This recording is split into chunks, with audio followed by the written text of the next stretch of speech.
Good evening, everyone.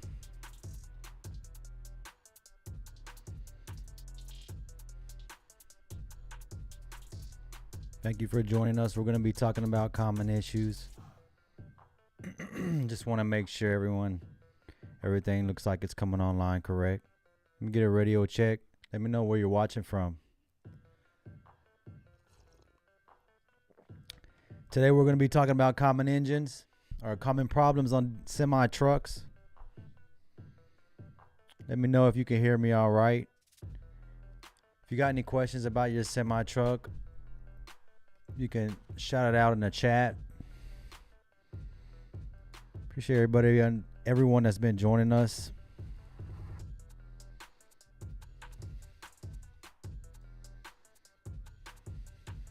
California's in the house. What's up, man? We're going to be talking about common issues on semi trucks. A few things I'd like to cover.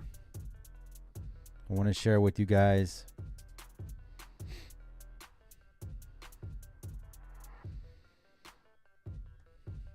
I'd like to start today's show off with is it the background music that's too loud?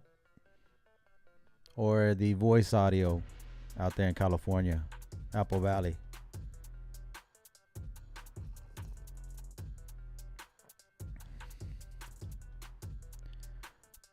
I wanted to circle back around about a low oil pressure, but before I get started with that, I wanted to share with you guys a story with you guys. Is it the background music that's too loud, or is it my audio? Oh, very low audio. Let me see here. Let me turn it up a little bit more. Test. All right. I got you. It sounded like it was peaking out in some of my other videos, so that's why. I appreciate that.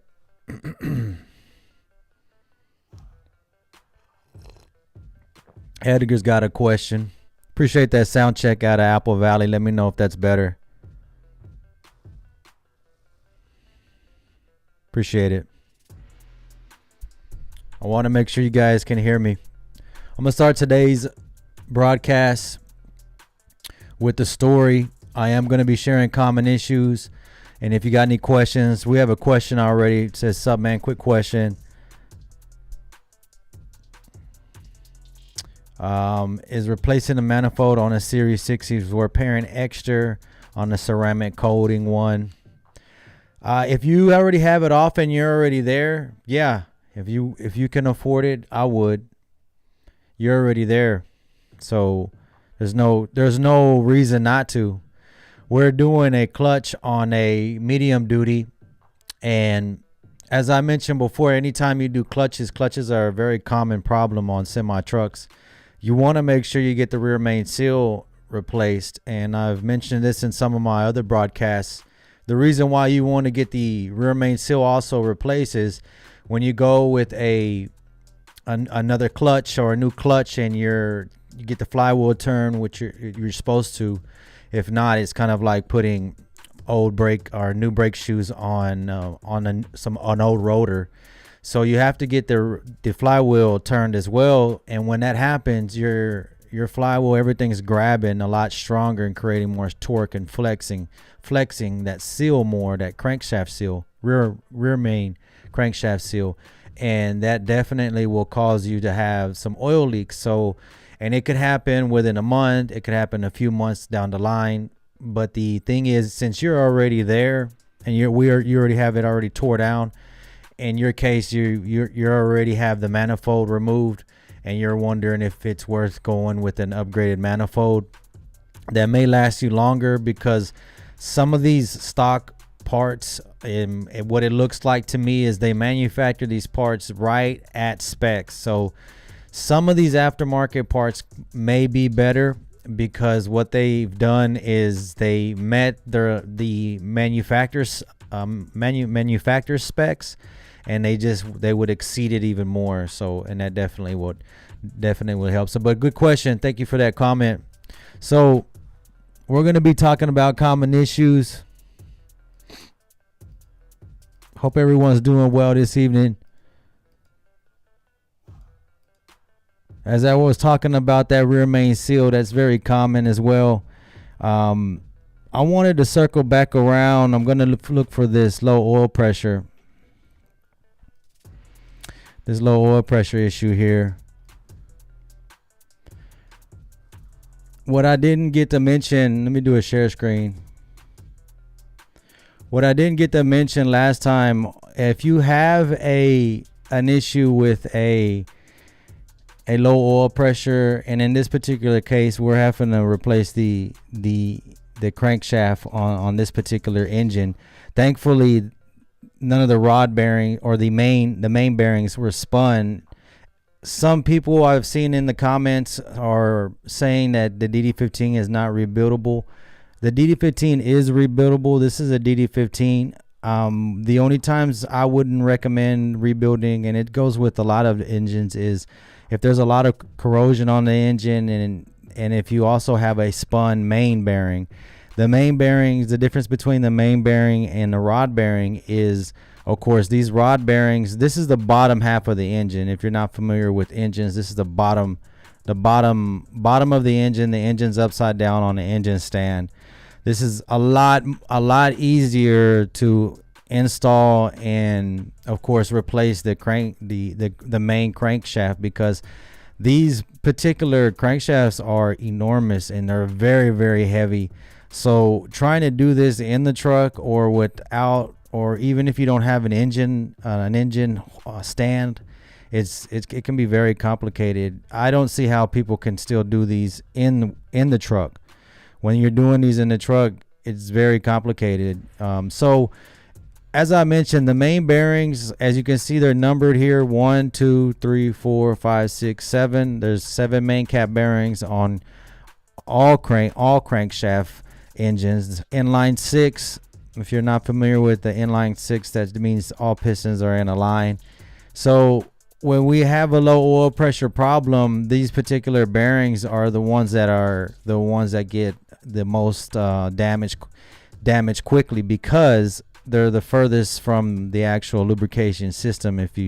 I put up a diagram once before, and you can see that, and also when they're just turning so quick, they create a lot of heat, and whenever this oil is not passing through the crankshaft like it's supposed to, and the oil pressure starts to drop, it gets the metal contact, and you spin this. So the reason why I wanted to bring this one back up is because I was curious about not following up. I was worried that I didn't give all this information out. If you do have any kind of low damage on your bearings from low oil pressure, make sure to do a flush if you find any metal flakes in the oil filter, and make sure to get the oil filter and check all that, because the flushing procedures, if you do find contaminants in the oil filter and the oil filter manifold, the procedures would be flushing the crank,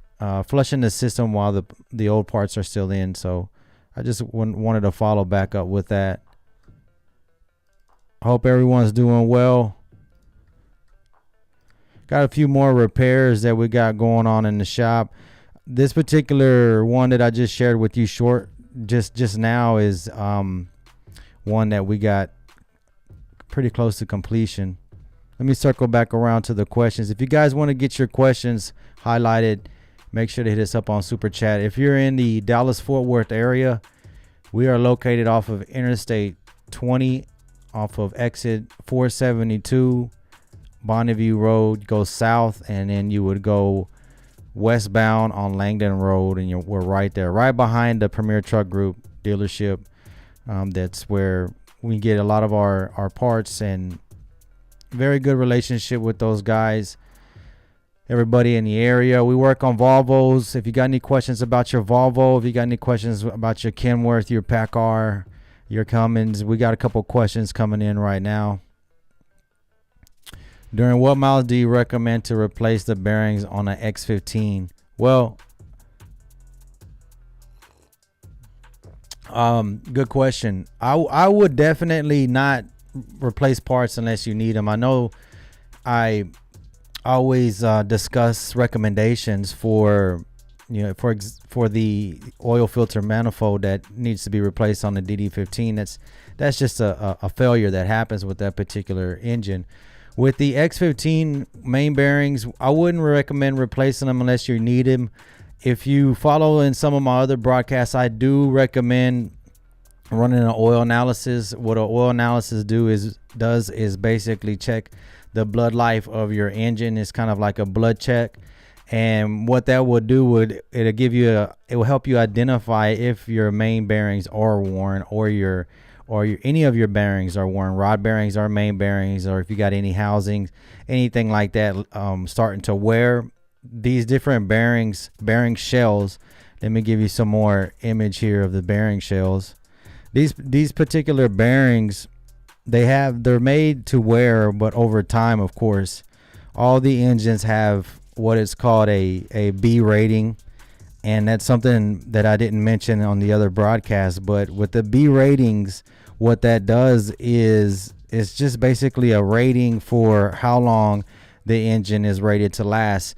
Most modern engines, a lot of heavy duty engines are built to last over 1 million miles. Some of them claim 1.2, 1.5. The best way to get there is always going to be preventive maintenance. I'm always reiterating doing maintenance and keeping up with your maintenance, because that's going to play a major factor no matter what engine you own, whether it's in a Kenworth or a Freightliner. If there's not any maintenance going on, then there's no way that you're going to get to that 1 million mile mark. So with your question asking if you should change your main bearings, I wouldn't replace main bearings without running an oil analysis. What I'm gonna share with you next is some images of main bearing wear. So when you do a oil analysis, the oil analysis is basically going to get the information or be able to extract what metal, the differences in the metals. These are rod bearings in the photo that I just shared with you on the block. And you can see these are the bearings, and they have different metal that's already, these are scored bearings from oil starvation, from low oil pressure. And it basically just swipes the bearing. And what I'm getting to is these bearings are made from different types of metals. So whenever you do run an oil analysis, you're gonna see these different types of metal, and the deeper that these bearings are worn, the different types of metal are gonna start to show. Tin, copper, these are all different types of metals that are in these bearings. So when you're running an oil analysis and you're curious on whether or not you should replace your bearings in your engine, then that would be probably the first step I would do, because that's not a cheap job. If you're very high mileage and you have low oil pressure, and you suspect your bearings to be worn because of low oil pressure, then that's another thing. But definitely running an oil analysis will help confirm that you have excessive metal in your oil due to main bearing wear. And I want to just reiterate again, when you're running an oil analysis, be sure to run an oil analysis at the end of your oil change cycle. That's whenever the oil is in the engine for the maximum amount of time, so you're going to get the most accurate reading. So if you're trying to buy a used truck and doing an oil sample on a vehicle that's probably just had a fresh oil change and hasn't been ran, is not going to be an accurate reading. I bring that up because there's a lot of people that are looking to buy trucks. I see the truck lots, sell truck lots full of trucks. So appreciate that question out there from what was that, Apple Valley, California. Apple Valley, California. Cattle runners in the house. Appreciate you joining us, Edgar. Thank you for joining us. Let me know where everybody's watching from. Make sure to hit that like button if you're joining us this evening. I appreciate you joining this broadcast. If you're able to extract some kind of information off this broadcast, I feel like I maybe got my job done this evening, and I'm going to sleep well as long as someone can get some information from this broadcast. Cattle Runner, I'm going to get your comment next. Let me just get some of this coffee before it gets cold. Hit us up on Super Chat. Hit me up on Super Chat. Don't be shy on the chat. Appreciate everybody that's joined us. I'm going to get back. I'm going to circle back around to more common problems, but let's get more into these comments here. Cattle Runner says, oil leak coming from rear top of the engine, DD13. Any idea? More than likely, that's going to be a rocker box. Let me see if I can get some images for you. So Cattle Runner's got a question about a oil leak on a DD13, which is similar to a DD15, DD16. They're all similar. So I have some images here. Let me just find them.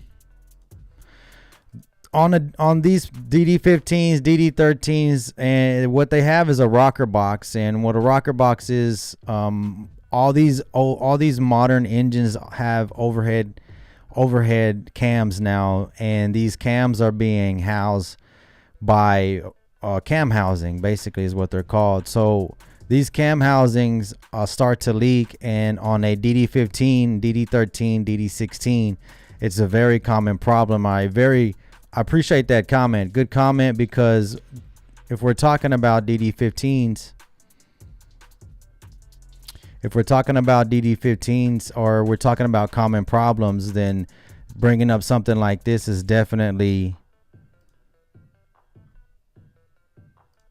Let me just get some more photos for us so I can explain to you better how those rocker boxes are leaking. Okay, here we go. Found the photos finally. I appreciate everybody being patient. I'm going to get your information out to you here.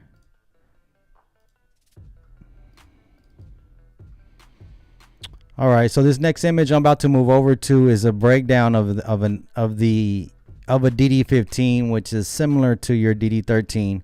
He's got a oil leak on the back of the engine. Now, this is going to be crucial to figure out exactly where it's coming from, because it could be a valve cover. If it's not the valve cover, if it's under the valve cover, then it's definitely going to be your rocker box. So let me pull up this image here. I'm going to switch over to this share screen. Okay, so this is the DD15 disassembled on the top end. This is the head. Basically, right here in these procedures, he's removing the bolts from the head. So to remove the head, so this is the bare head. This is the bolt. This is the cam. Both cam is removed. Above this sits this rocker box here. It's called a rocker box. So it's called the rocker box because it houses the rockers. These are the rockers, and it houses the two cams. You can see the two rear. This is rear gear, since these are gear-driven cams, smaller cams. You can see here two of them. One of them is running the exhaust side. One of them is running the intake side. Now, with the DD15, it's running a common rail fuel system, so there isn't a plunger-style injector. So what I'm getting to is this is the rear of the engine here. If you are able to get access to clean this back area above where this valve cover gasket is going to be in the back of the engine, it's very tough to access. But if you can get all this area cleaned up, you'll be able to actually see where the oil is coming from, to see if it's coming from the back of the engine. Okay, another thing I'd like to point out is, you see how the edges are made on these engines. So these engines are designed, and they also have the fan in the front that's blowing in the front. So if you have a low oil leak that's towards the front, this is more than likely is going to be a rocker box, a camshaft rocker box leak if it's a DD13 on the back side.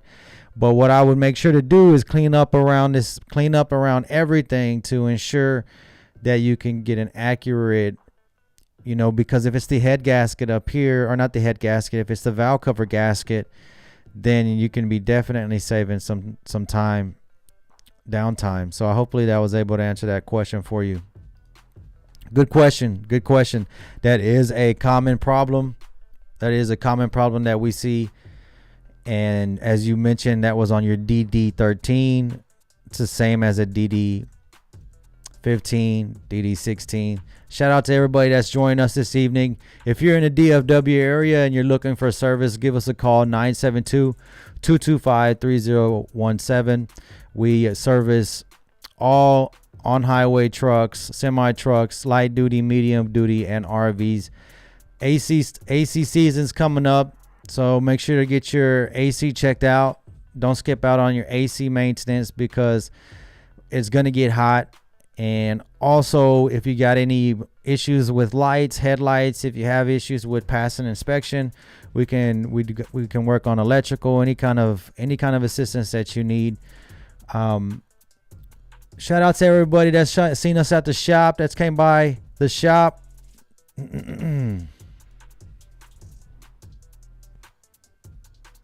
Camera's still doing that, but at least it's not freezing up. It froze up the other day on us. I don't know if you were joining us. So there's a lot of construction going on. If you're in the Dallas-Fort Worth area and you're looking for a trustworthy shop, give us a shout, 972-225-3017. What do we got? What other questions we got, Jeremy?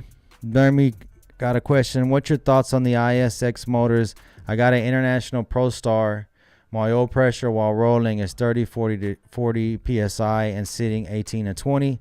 I just had to delete the actual EGR cooler. Well, I'm not a fan of the modifications to after-treatment systems because the fact that it's hard to find a reasonable they're all hag deletes. I was looking at Cattle Runner while you pull your comment back, but I appreciate you giving us a comment either way. So you're asking me my thoughts on your truck, but you have a delete on it. I don't recommend doing that because it can shorten the life of your engine. So if you're worried about performance, longevity, it's kind of hard to. I mean, if you can keep up with maintenance is going to probably be your best bet, and not really trying to just kind of hot rod it or push the truck more than what it's designed for. Appreciate everybody that's joining us this evening. That's a good question. You know, Jeremy, that's nice that you have your truck, but just keeping up with maintenance is what I would just recommend. I know that a lot of people are doing the eliminations, but I just like to share. I like to share my information. I like to share the information that we see in our shop because a lot of times we see hack deletes where they're just whoever's doing it. I'm not saying you did it, but whoever is doing it is doing just like a patch job on these after treatment systems, and later on it just creates more problems on the engine. They're able to get away with it more on the light duty side, but when you're dealing with these heavy duty ones and that cylinder gets super hot, a lot of times what ends up happening is these cylinders get so hot because all they're doing is adding more fuel, and they are designed to run with an EGR system. So the EGR system, of course, is going to run the cylinder a little bit hotter. So what would happen is the injector is going to not dump as much fuel to compensate for that because the cylinder is going to be hotter. So whenever you're eliminating the EGR, I know that may think, okay, I'm not recirculating the EGR gases back into the cylinder again. And you are correct, but now you're creating more heat because the fuel is not being pulled back. Now it's dumping more because the tune is on here to create more power. So you're making the cylinder hot, and when that happens, the damage doesn't happen right away. It can be later on down the line, but slowly you can either have some issues going on with the valves or something going on with the cylinder kit. And I'm not saying everybody, this happens to everybody. Some people are lucky enough to do it, but it's just the chances of getting away, the chances of a good tune, the quality is not there. It's not like you can go to the same spot because of the regulations and everybody trying to crack down on it. So that's kind of why but if you already purchased it this way, then what I would just suggest doing is trying to keep up with maintenance either way to just give you a better shot at that truck lasting long. But appreciate your question, man. Thank you for joining us.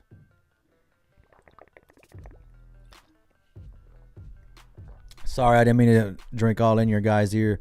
Appreciate everybody that's joining us. If you got any questions, make sure to hit us up in the chat. I'm going to be covering the next items here. I wanted to show you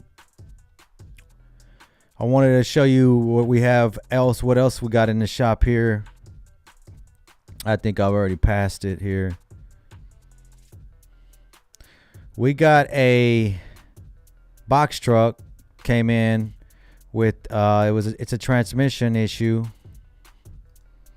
Auto setup, so it's nice. Little setup, something pretty common you guys see out there. And then I'll move over to a heavy duty.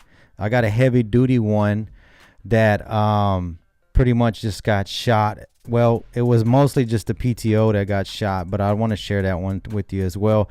And this was on a dump truck. I'm surprised that they even put automatics in dumps. And the PTO, if you guys aren't familiar how PTOs work, PTO is a power takeoff that engages on the side of the transmission, and usually what it would do is drive a pump. Most of the time it drives a hydraulic pump, and then they connect that to a dump bed or something like that, or any other application that they need it for. All right, so let me pull these images up for this next one we're about to discuss. This is a transmission problem. Customer reported a popping noise, and then the transmission just not working anymore. So let's move over to that, and I'll circle back to your guys' questions. All right, move my chat box out the way. So here's the transmission on the left hand side. The transmission is a automated, not an automatic. Make sure to say that correct. But what that means is it's basically a manual transmission. But if you see the top part of this transmission, this one looks like it's leaking oil. This transmission is going to be replaced, but the top part of this transmission is basically the only thing that's different between a fully manual transmission and an automated transmission, because these solenoids here basically these solenoids are what runs the gear shifter up top. So the transmission mostly is very similar to a full speed, and this particular model, I'm not too familiar with this. We don't rebuild the transmissions in-house. But we do, of course, install them. We don't rebuild them in-house. But this is the oil coming out of the transmission. The customer reported a popping noise, and then this happened.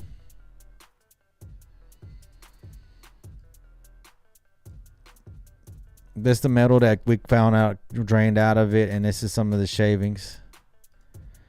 Now, is this a common problem? If you have high mileage, it's possible. If you have issues with maybe when's the last time you changed out your oil in the transmission?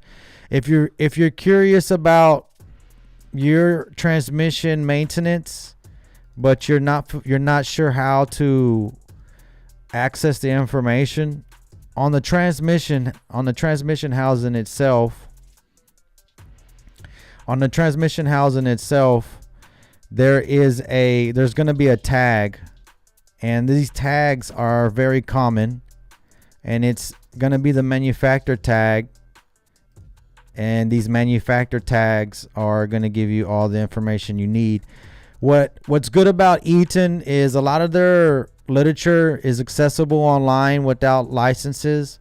So what you would do with this particular transmission is you would just Up here is the model number. As you can see, this is a Gen 3 automated system, Fuller. I've mentioned this in some of my other broadcasts about how a lot of these manufacturers are moving over to wanting to create they want to create all their own transmissions and their complete drive lines.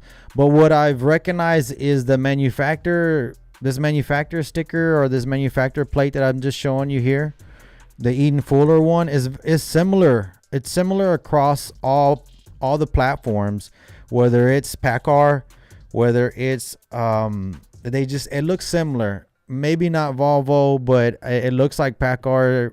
It looks like PACCAR for sure. I want to retreat that, not Detroit as well. So it's probably just PACCAR now that I'm getting more familiar with it. And Allison as well looks pretty similar. But I'll move on to another transmission that we have. I want to show you a problem that we got. Shout out to everybody that's joined us this evening.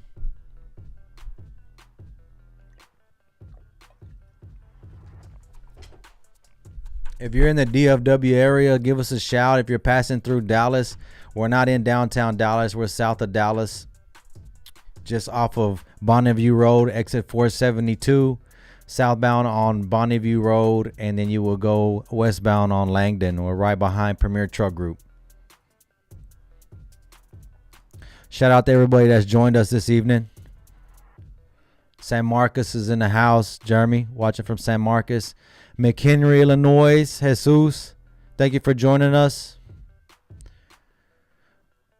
What is the top PM points we check all the time over the road? What do you think about engine oil analysis? Engine oil analysis is a must. I would recommend if you're an owner operator. The oil, as I mentioned, I reiterate it all the time. It's the lifeblood of your engine. It's the only inside of your engine. You can catch contaminants, cross contamination. You can catch coolant going into the oil. You can catch fuel going into the oil. Any of these contaminations will cause, even if it's not a DD15, and you're safe, and you have contaminants in the oil, you're definitely you can get a spun bearing as well, because the mixture of diesel fuel and oil they don't mix. So when that happens, you're gonna have those bearings heat up, as I mentioned. And with low oil pressure, it's not only you can have these types of issues happen as well. Low oil pressure can cause a spun bearing.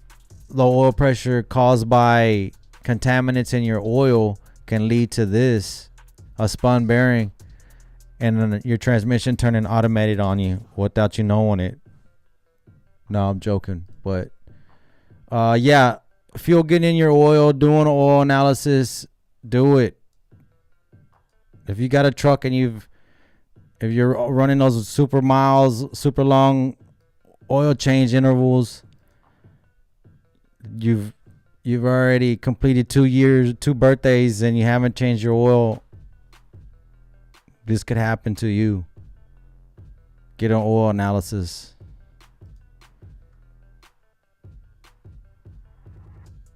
Shout out to everybody that's joined us this evening. Let me get back on these comments. Good question. Oil analysis all the way. Research online. You can get somebody to mail you some bottles. You can get somebody to mail you some oil sample bottles, and you can buy you something from Amazon to be able to suck some oil out. If you are, depending on what type of engine you have, you may be able to get it out of the dipstick tube without having to add any kind of hardware. Good question. I got a DD15. Next question here. I got another comment here. It says, I got a DD15 truck. It's consuming more fuel after deleting. Why is that? I'm not trying to be wise, I'm not trying to give you a wise answer, but I would definitely be concerned about the deletion.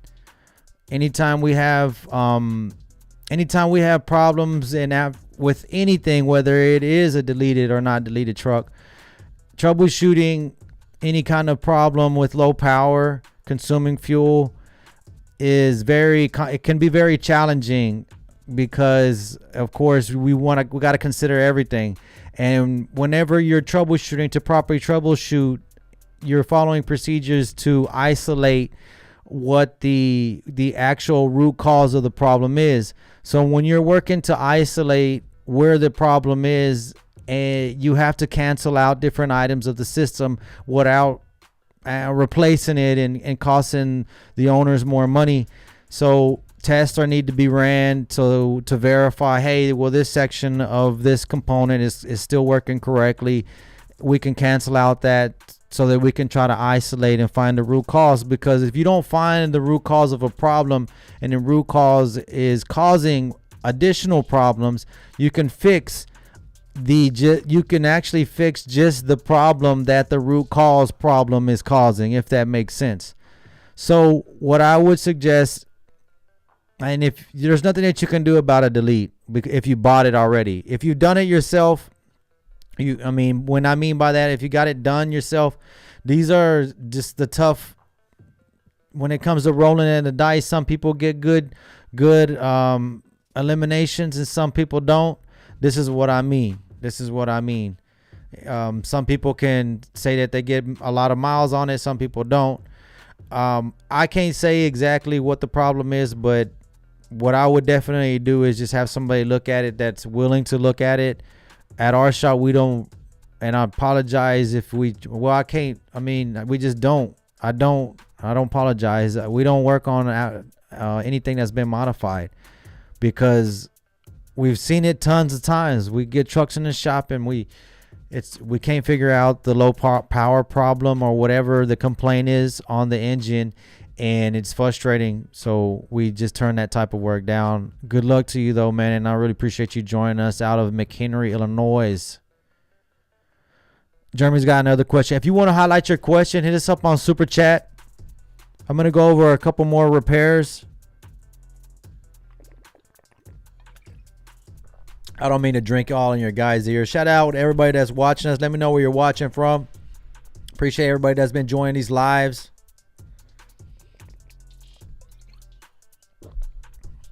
Let me know what you think about these lives. My goal is someone could take some information away from this, either now or later, I feel like I've done my job and I'll sleep well. Hope you guys are having a good evening. Be safe out here. Work is moving along steadily. All right. Let's got another question. And one other question. How can you tell if an injector cup is leaking? I've heard if you got white smoke coming out and you hit your Jake brakes, both ends. Well, whenever you have injectors leaking fuel or injector cups leaking, more than likely injector cups are cooling tips. So if you're going to have cross-contamination, more than likely you're going to have cross-contamination in your fuel. It could be dumping it into, are you losing coolant? If you're losing coolant, then I would be concerned about injector cups, about burning them. If you're worried that you're leaking fuel into the cylinders, what engine do you have? If it's a DD15, no, you said it was an ISX 450. Are you having hard starts in the morning?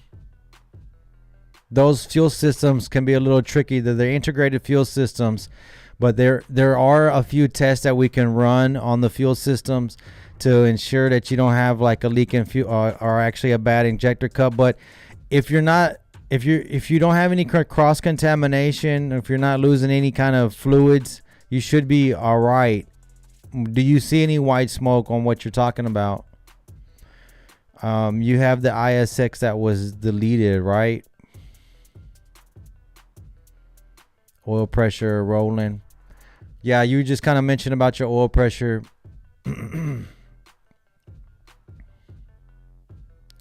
My truck had a vibration between 60 miles to 50 miles per hour. I took it to my truck shop, but they couldn't figure out cause the issue. Any ideas? Did you check the tires?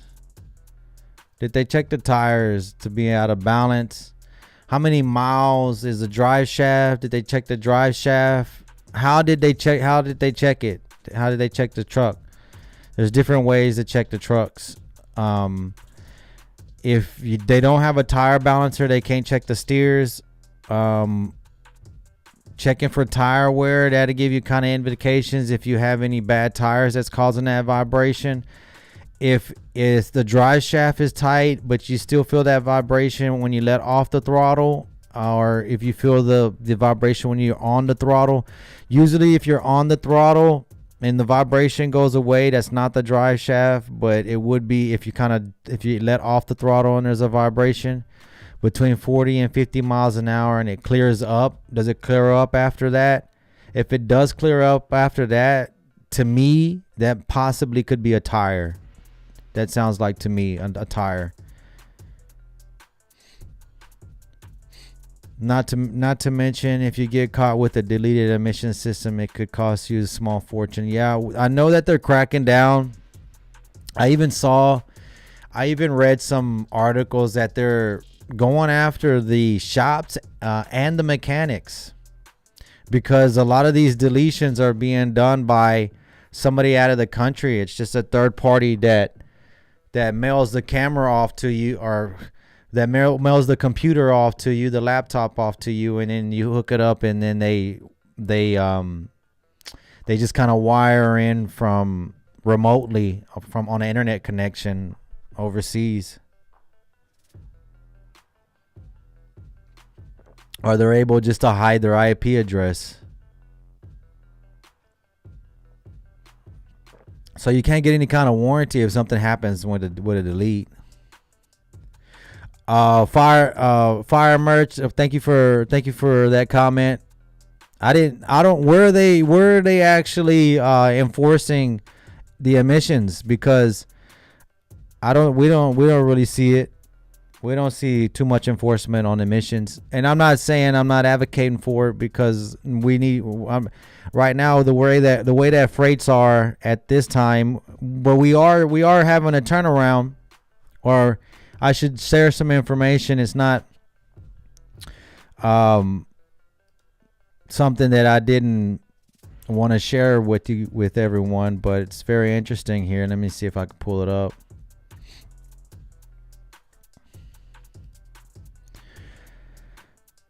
All right, today is April 10th, 2024. My apologies. If you are new to the trucking industry, or you've been in the trucking industry in the past couple years, you kind of realize it's been a little bit of a challenging couple years after the pandemic, and we had everything great. It was pretty exciting. Shout out to everybody that's joined us. What I was going to mention here is a little bit of market updates. I was trying to review everyone's questions to make sure that I wasn't overlooking anybody's questions, and I do want to go over more on common repairs. There's a PTO. If you guys run PTOs, I want to show you a PTO that's broken.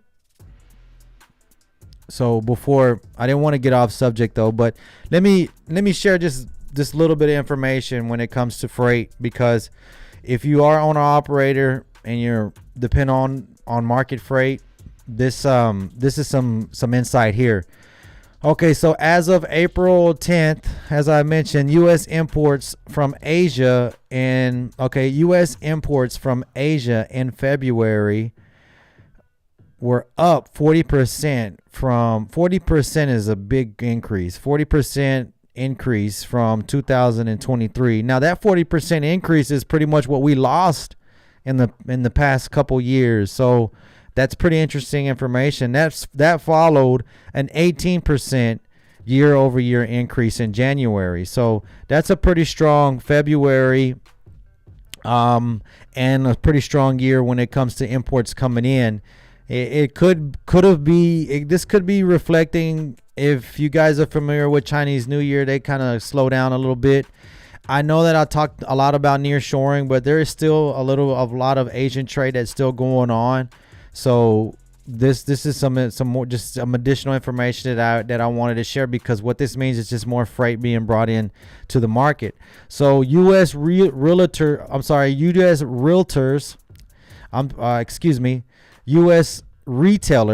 U.S. retailers upgraded their forecast for imports, not fearing any overcapacity this summer. That's very interesting to know. What this statement describes is that U.S. retailers are the customers ordering these large shipments that come in that create movement, and they are forecasting a very strong imports throughout the year.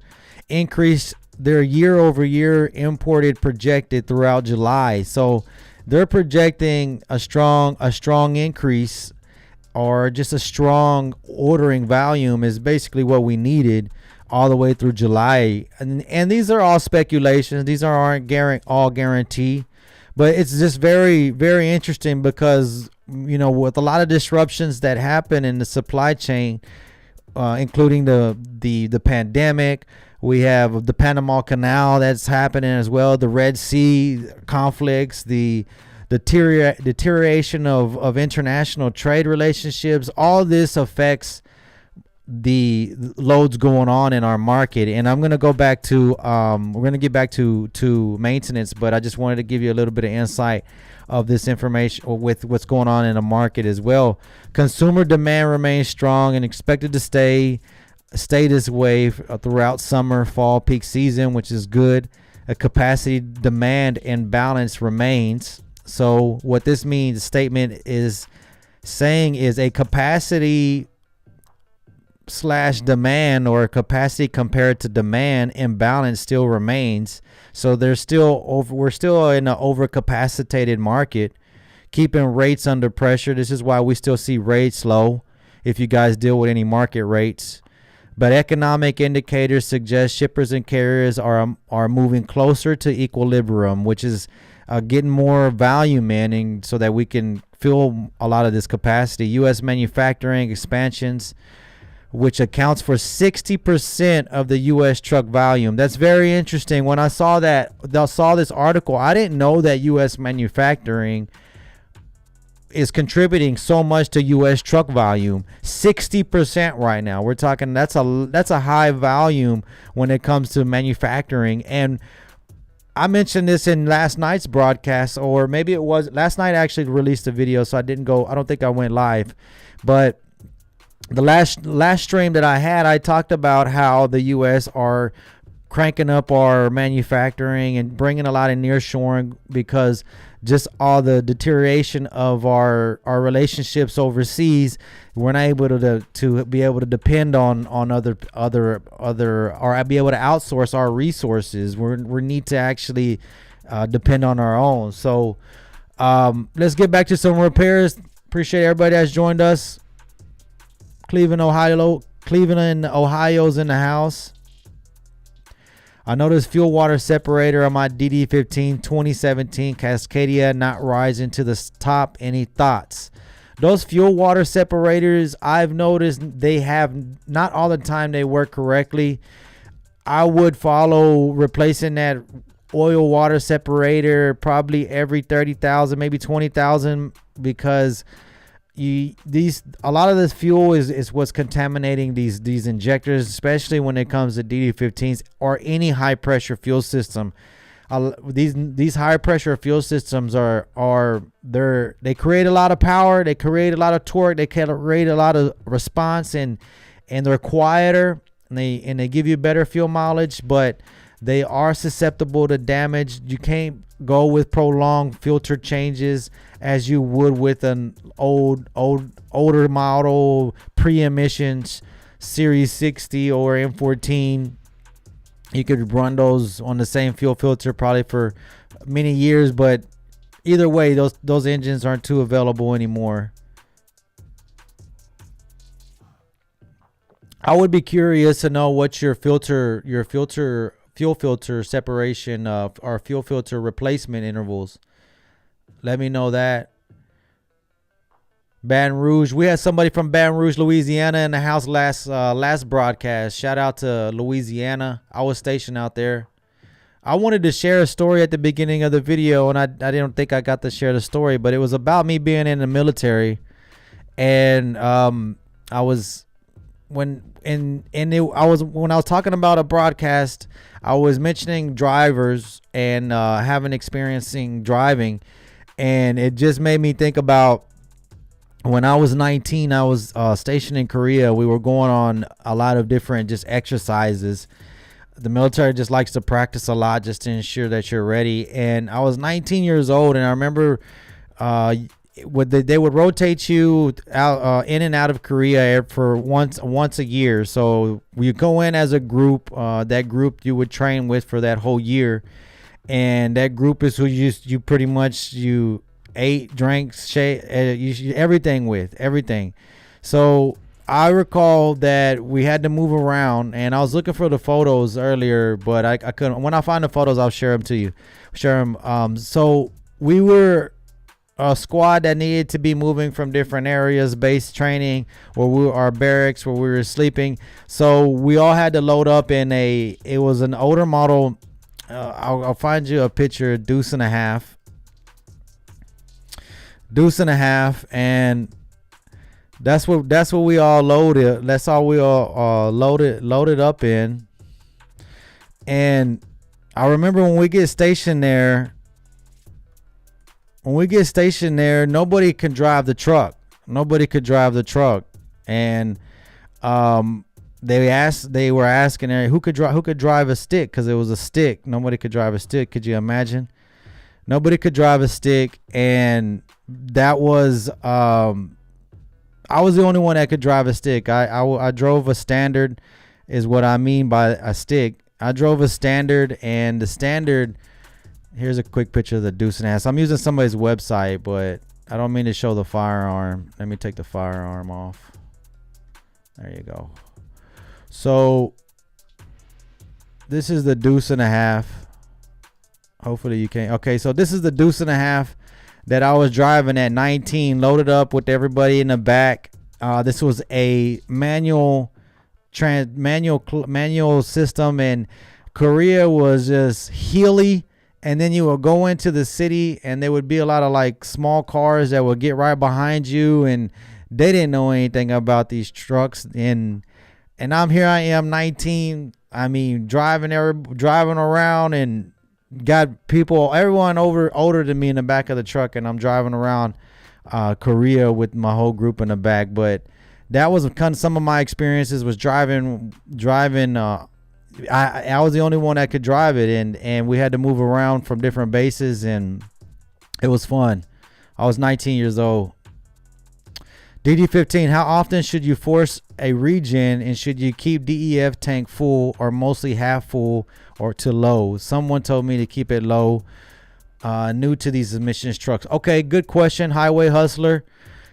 You should not have to force a regen. Most of your regens should be done as an active regen. If you are on the road for a long period of time, for a few hours, your truck is going to be regenning on the road as you drive. And that's what it's designed to do. You want it to do an active regen.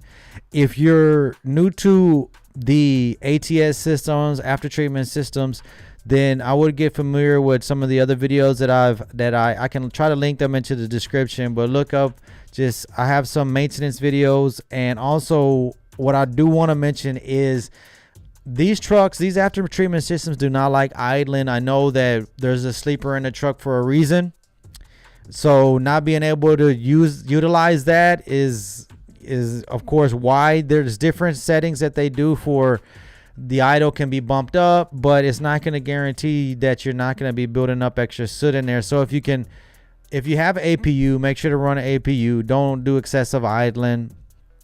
The DEF, I would definitely keep some on you. I wouldn't run lower than a half a tank. If you want to run low, you can, but why risk it? especially if you're traveling long distances and you're on the road for a really long time. You just don't want to create any other obstacles, because I understand as a driver. When I first got into the industry, I was working with a buddy that I was helping him dispatch flatbeds, and so I understand how, nothing goes right, or I should say, very often things do not go as planned when in trucking.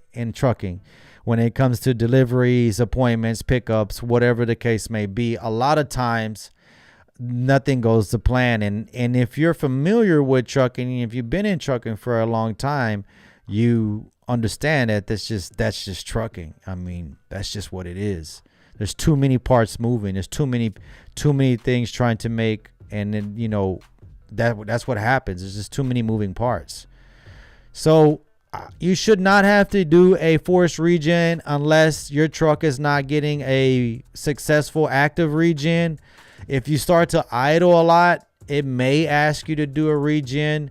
It should not ask you to. It's not going to just. It's not like time based. It's only if it senses that the soot is getting built up enough in the filter, and your driving conditions aren't meeting the criteria for that to do an active regen, or active regenerations is not enough for you, or it's not enough for the engine or the after treatment system. So it's going to request a park regen. But if it's not requesting a park regen, you don't have to do a regen. But good question. Appreciate that comment.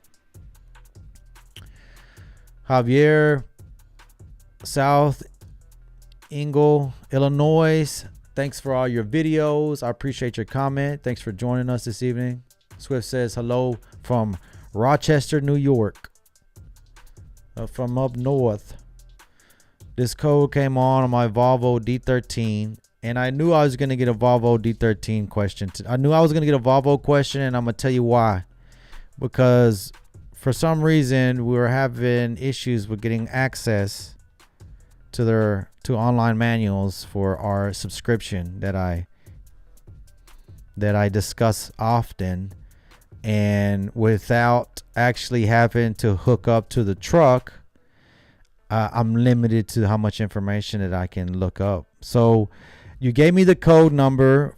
Thank you. It's a 2019 Volvo D13. The question is, he's got a code for a 2019 Volvo D13.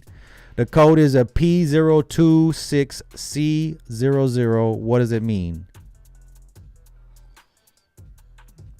So, as I mentioned, I'm limited to what I can access with Volvo right now, just because there was some access issues with our. So we're getting limited access. So the only access I have is if I can physically hook up to the truck. So right now I have limited access. So what I'm going to do is try to find some information on this code. And then maybe I could describe. Your fault is for fuel injector quality low. So it's a fuel quality low fault. I wouldn't be able to give you a recommendation for some type of quick fix. Volvo's fuel systems are 2019. You said 2019. Volvo fuel systems are very good systems. They're quality systems, but you can suspect them to go out on you, and it could be injector cups, it can be injectors, it could be fuel filter, the actual fuel filter, my apologies, the fuel filter assembly where your fuel filter goes, and your fuel filter module where you have the hand primer pump. It could be the fuel pump. These are all items that need to be checked. It could be aerated fuel. Now, when you have a problem like this and the code pops up, this is just helping you indicate, hey, well, the computer is indicating that the fuel quality is not there. It's not, the pressure is low. Is not indicating a faulty component. As I mentioned earlier in the broadcast, when you're troubleshooting and you want to find the primary cause of the problem or the primary failed part, You have to go through a troubleshooting process to eliminate and try to isolate what the problem is.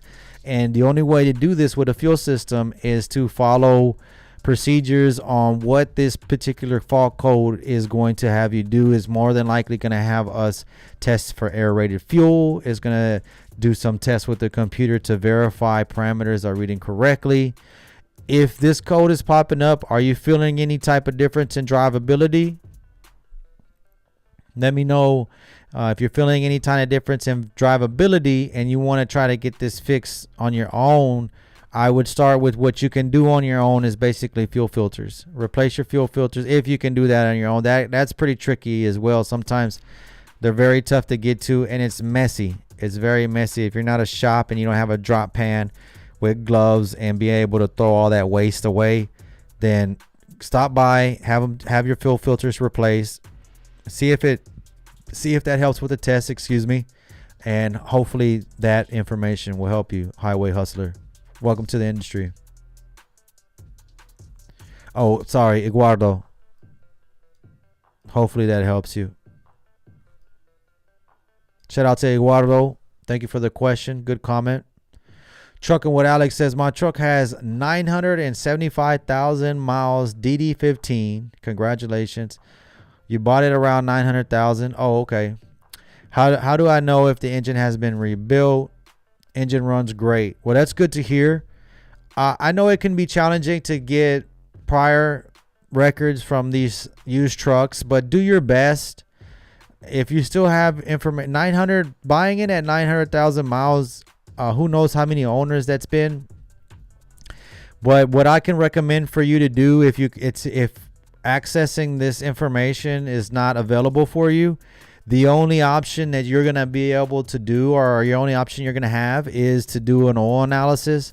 And just reiterating what I mentioned at the beginning of the broadcast, make sure to do these oil analysis, which is checking the blood life of your engine is the oil. Okay, do these at the end of your oil change interval. When you do that, you're going to get a more accurate reading, because that oil has been in your truck for a longer period of time, so it's going to be able to collect if there is any contaminants, if there is any metals that are wore, that's going to give you an indication that the truck needs to be rebuilt. Those are going to show up in your oil. Good question, good comment. Trucking with Alex. You're welcome, Valdemir. I have it's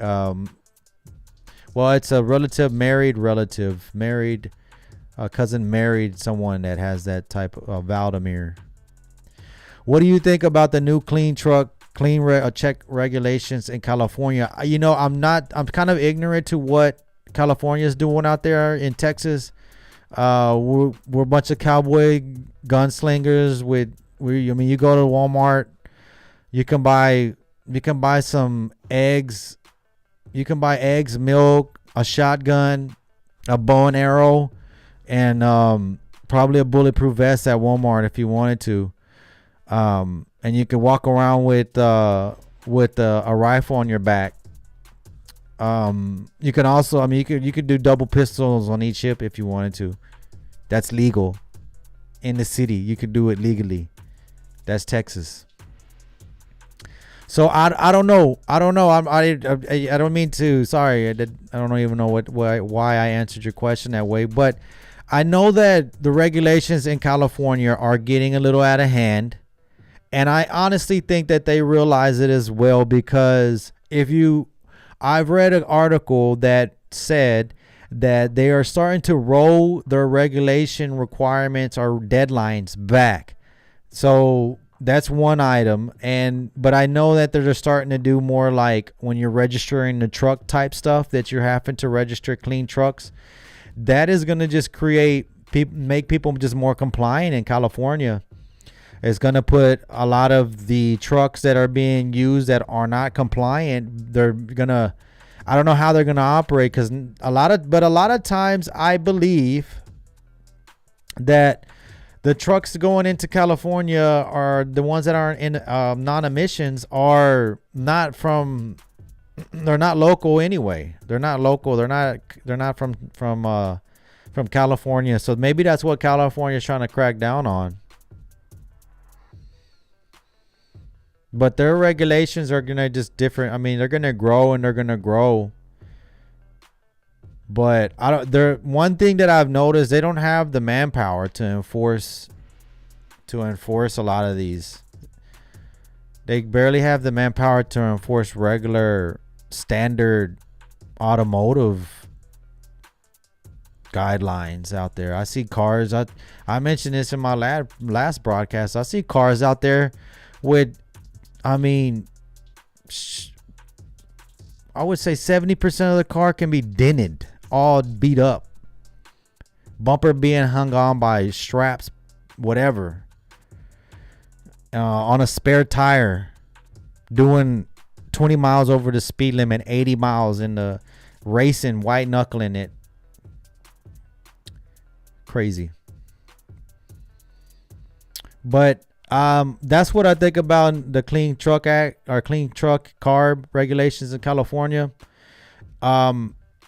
It's tough to say, because, well, they're regulating it. If you're modifying it, our hands are tied because we don't have the proper equipment to safely do any kind of modification. So maintaining these systems is the only option. Okay. And that's what we've done. And you can do that and still get good fuel mileage and still get good truck and still have a solid truck. So rolling it back, I don't see that rolling it back. I think they're going to start adding hydrogen maybe into our fuel, and it's going to help us more. But what I've noticed is, I know that I had the comment with California, but what I've noticed is, if these regulations didn't happen, probably high pressure fuel systems wouldn't have been adopted so quickly in the heavy duty market, because adopting the high pressure fuel system or the common rail system helps them control it more. This is forcing engineers to design engines that these regulators are strict, or they're strictly putting these regulations and they're forcing engineers. So it kind of forcing the involvement, evolving of trucks, or of engines, I should say. I've mentioned this before, that a lot of diesel engines energy is not completely being caught, is not completely being maintained. I would say only 30% of the energy of the engine is actually being used or caught and used. So that's a very low percentage. So these regulations are accelerating engineers to design these engines not to be so wasteful. So that's another perspective. I recently changed the fuel filter and fuel water separator. I use a new fuel, but it was from a Speedway and it said it had some biodiesel. Do you think that's something that, I mean, if your engine's not designed to run on biodiesel, then I would have to look up what's the difference. If you notice it right after that fueling, then it's possible. It could be the quality of the fuel. Good insight. Thank you for sharing that.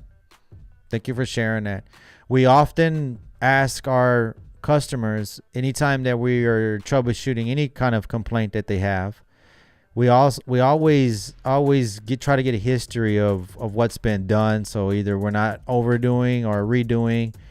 And you mentioning that you are noticing, you notice the error or the difference in the performance of your engine after fueling at a fuel station, it's possible that fuel could be contaminated. Get a flashlight, take a look at the fuel. If you don't see anything like normal, then of course, don't fuel there again. Put some fresh fuel in there and see if it clears up.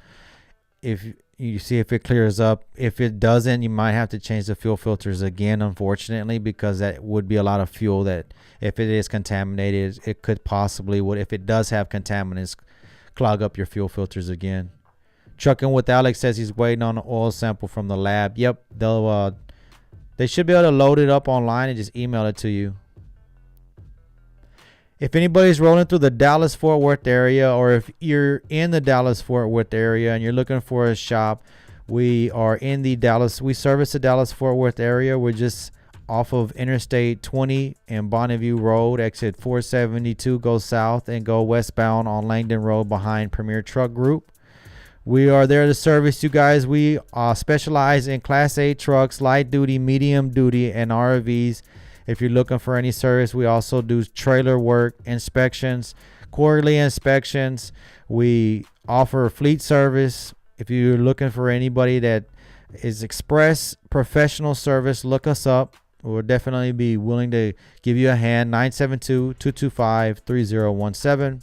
We'll be more than happy to give you a hand. I appreciate everybody that's joined us this evening. I'm going to go ahead and wrap this broadcast up. I appreciate all your questions, all your comments. I hope you were able to take something from this broadcast. If you were able to take some useful information from this broadcast, I feel like my job here is done. Have a good evening. I will see you guys next time. Make sure to comment in the comment section. Hit that like button, and I'll see you at our next broadcast. Be safe out there.